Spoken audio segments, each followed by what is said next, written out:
Proverbs Chapter 23. When you sit down to dine with a ruler, consider carefully what is before you, and put a knife to your throat if you have a big appetite. Do not desire his choice food, for that food is deceptive. Do not wear yourself out to get rich. Stop giving your attention to it. As soon as your eyes fly to it, it disappears, for it makes wings for itself and flies like an eagle to the sky. Do not eat a stingy person's bread, and do not desire his choice food, for it is like someone calculating inwardly. Eat and drink, he says to you, but his heart is not with you. You will vomit like the little you have eaten and waste your pleasant words. Do not speak to a fool, for he will despise the insight of your words. Do not move an ancient boundary marker, and do not encroach on the fields of the fatherless, for their Redeemer is strong, and he will take up their case against you.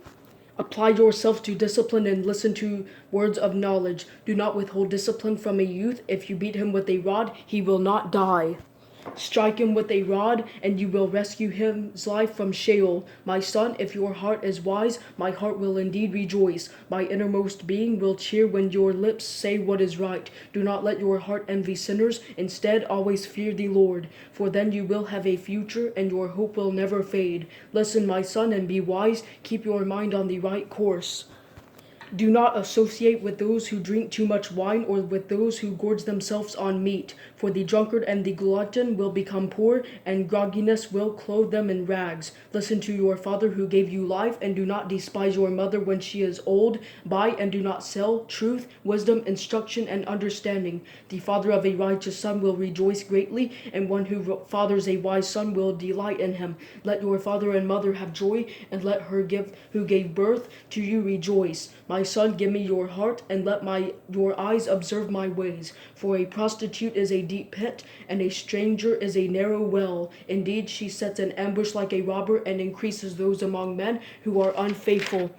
Who has woe, who has sorrow, who has conflicts, who has complaints, who has wounds for no reason, who has red eyes.